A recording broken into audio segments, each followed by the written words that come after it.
Vijayawada bar అసోసియేషన్లో పెద్ద ఎత్తున ఉదంతం కొనసాగుతుంది. ఉద్రిక్త వాతావరణం కూడా కొనసాగే పరిస్థితి కనబడుతుంది. మహిళ తనకు న్యాయం చేయబట్టు రోడ్డుపైకి వచ్చి ఆందోళన చేసే పరిస్థితి కనబడుతుంది. ఎఫ్ఐఆర్ నమోదు చేయకుండా పోలీసులు తాత్సారం చేస్తున్నారు. ఒక పెద్ద వ్యక్తి అండదండలతో తనపై దాడి జరుగుతుంది, అసభ్యంగా ప్రవర్తిస్తున్నారు, లైంగిక వేధింపులకు పాల్పడుతున్నారు మణిప్రియ అంటున్నారు. మణిప్రియ అడిగి మరింత సమాచారం చేస్తున్నారు. మేడం, ప్రధానంగా ఈ రోజు మీరు రోడ్డెక్కి ఆందోళన చేస్తున్నారు, దీనికి కారణం ఏంటి? దీనికి పిటర్ శ్రీనివాస్ అండి, సౌందర్య అనే వ్యక్తులు సార్ నన్ను చాలా రకంగా ఇబ్బంది పెట్టి ఈ రకంగా నేను ఈరోజు ఇక్కడికి రావడానికి వాళ్ళు నన్ను పెట్టే టార్చర్ అండి. ఎన్ని రకాలుగా అంటే ఈ పిటర్ శ్రీనివాసు ఎంతో కాలం నుంచి నన్ను లైంగికంగా వేధిస్తూనే ఉన్నాడు. తన సీనియర్ అని చెప్పేసి నేను అలా ఊరుకున్నాను. మొన్న 17వ తారీఖున చాలా భయంకరంగా మరీ క్లయింట్లు పబ్లిక్ చూస్తూ ఉండగానే ఇలా భుజమే చేసి నన్ను లాగి ఏంటి అని చెప్పేసి ఎంత వ్యంగ్యంగా మాట్లాడండి అసభ్య పదజాలంతో. అది నేను అసలు చెప్పలేని ఒక లేడీగా నేను చెప్పలేను. అలాంటి మాటలు మాట్లాడాడండి.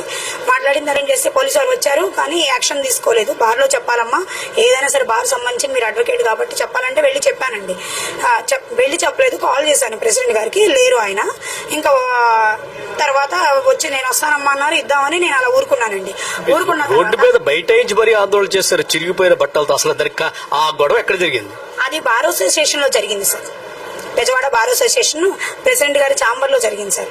ఈ యొక్క కంప్లైంట్ ని నేను ఈ కంప్లైంట్ ఇవ్వడానికి సార్ లేరు, లేకుంటే నేను అలా నా పని చేసుకున్న తర్వాత joint secretary madam Lakshmi madam గారు పిలిచారండి. పిలిచి ఏంటమ్మా ఇలా కోర్టులో గొడవ జరిగిందంటే ఏంటి అని అంటే సరే అని చెప్పేసి నేను వెంటనే మేడం రమ్మన్నారని చెప్పేసి వెళ్ళానండి. బాగా ఛాంబర్కి వెళ్ళాను, ప్రెసిడెంట్ గా ఛాంబర్కి వెళ్ళాను. వెళ్తే అప్పటికే అక్కడ ఉన్న ఈ పిటర్ శ్రీనివాసు ఇదంతా ఒక ప్లాను అనేది తెలియదు. మేడం గారు పిలిచారు కదా, మరి మనం వెళ్ళాలి కదా అని చెప్పేసి వెళ్ళానండి. నేను అక్కడికి చెప్పాను, నేను ప్రెసిడెంట్ గారికి చెప్పాను, మేడం ఆయన అప్పుడు రమ్మన్నారంటే సర్లే రామ్మ ఒకసారి చెప్దిగానంటే మేడం గారు అడుగుతున్నారండి. అడుగుతూ ఉండగానే ఈ లోపల పిటర్ శ్రీనివాసు తర్వాత వీళ్ళు ఎన్నో భయంకరమైన మాటలతో నన్ను చాలా సభ్యంగా మాట్లాడారండి. తర్వాత వెంటనే మాటలో ఇంకా నన్ను పక్కనే ఉన్న వెనకాలే ఉన్న సౌందర్య వెంటనే చంప మీద గట్టి కొట్టిందండి. అసలు ఇదంతా చాలా ఇప్పటికే పెయిన్ఫుల్ గా ఉంది. తర్వాత మళ్ళీ ఇంకా దానికి తోడు పిటర్ శ్రీనివాస్ కూడా ఆ అమ్మాయికి తోడుగా ఇద్దరు ఏకమైపోయి మళ్ళీ ఇంకోసారి కొట్టారండి.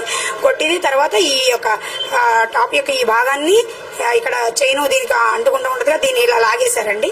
దాని తాలూకా గుర్తు కూడా మీరు చూడొచ్చండి. అక్కడే కొంతమంది వాళ్ళకే సపోర్ట్ గా ఉన్న మహిళా అడ్వకేట్స్ తర్వాత జెంట్స్ అడ్వకేట్స్ కూడా ఉన్నారండి. వాళ్ళు ఏ రకంగా కూడా ఈ యొక్క దాడిని వాళ్ళకి ఇది చేయలేదండి. ఎందుకంటే నువ్వు క్లయింట్ గా వచ్చి క్లయింట్ గానే ఉండాలి, ప్రాక్టీస్ చేసుకోవడానికి వీల్లేదు, కోర్టుకు రానివ్వు, బార్లోకి అసలు రానివ్వు, నిన్ను బార్ నుంచి సస్పెండ్ చేపిస్తాము, నువ్వు ఆయన పెళ్లి చేసుకుంటే ఆయన చెప్పినట్టు వినాలండి. పెళ్లి కడ అనేది ఇదే ఒత్తిడి చేస్తారు మీ మీద. అతను ఆవిడ అన్నారు సార్. మిగతా వాళ్ళు కూడా మరి నన్ను ఎవరో కొడతంటే ఈ రకంగా బట్టలు చింపేస్తున్నప్పుడు మినిమం కామన్ సెన్స్ తో ఆపాలి కదా. సో నేను వాళ్ళ ఉద్దేశం కూడా అదేనేమో అనుకుంటున్నానండి. వాళ్ళైతే నా మీద దాడి చేయలేదు, వీళ్ళిద్దరండి మరి ముఖ్యంగా. ఎఫ్ఐఆర్ కంప్లైంట్ చేసి దోషులను వెంటనే తీసుకొచ్చి అరెస్ట్ చేయాలండి. వాళ్ళ వెంటనే బార్ నుంచి సస్పెండ్ చేస్తే అప్పుడు నాకు న్యాయం జరిగినట్టు. అలాగే ఇంకా జూనియర్ అడ్వకేట్లు, మరి ముఖ్యంగా లేడీ జూనియర్ అడ్వకేట్లు ధైర్యంగా ఎక్కడైనా సరే ప్రాక్టీస్ చేసుకోగలుగుతారు. ఈ న్యాయ వ్యవస్థ కొనసాగిద్దండి 10 కాలాల పాటు 100 కాలాల పాటు ఇది కొనసాగాలి అంటే మాలాంటి జూనియర్ అడ్వకేట్లని ఎట్టయినా సరే సపోర్ట్ చేయాలండి. సపోర్ట్ చేస్తేనే ఏదైనా జరుగుతుంది కదా, లేకుంటే ఏమీ ఉండదు ఇంకా. కాబట్టి నాకు సపోర్ట్ చేయాల్సిందిగా నేను మహిళా సంఘాలని తర్వాత జూనియర్ లేడీ అడ్వకేట్స్ ని అందరినీ నేను నాకు సపోర్ట్ గా రావాలని చెప్పేసి, అలాగే నా బారు నాకు సపోర్ట్ గా ఉండాలని, నా బార్ పెద్దలు నా సీనియర్స్ అందరూ కూడా నాకు సపోర్ట్ గా ఉండాలని కోరుతున్నానండి. అదే ఇది జరుగుతుందా? ఇది ప్రస్తుతం ఏదైతే న్యాయం కోసం మనం ఏదైతే కోర్టును ఆశిస్తామో ఆ కోర్టులోనే తమకు అన్యాయం జరుగుతుందని బార్ అసోసియేషన్ ఫిర్యాదు చేసినా ఇప్పటివరకు ఖచ్చితంగా దానిపై ఇటువంటి చర్యలు తీసుకోకుండా తాత్సారం చేస్తూ తన కాపాడే ప్రయత్నం జరుగుతుందని మణికుమారి ఆవేదన చేస్తున్నారు. ఎట్టి పరిస్థితుల్లో తనకు న్యాయం చేయాలని, లేకుంటే దశల వారీగా ఉద్యమాన్ని తీవ్రతరం చేస్తామని మహిళా సంఘాలను కలుపుకొని ఖచ్చితంగా దీనిపై తీవ్రస్థాయిలో ఉధృతంగా ఆందోళన ముందుకు తీసుకెళ్తామని ఆమె చెబుతున్నారు. ఇది ప్రస్తుతం విజయవాడలోని పరిస్థితి.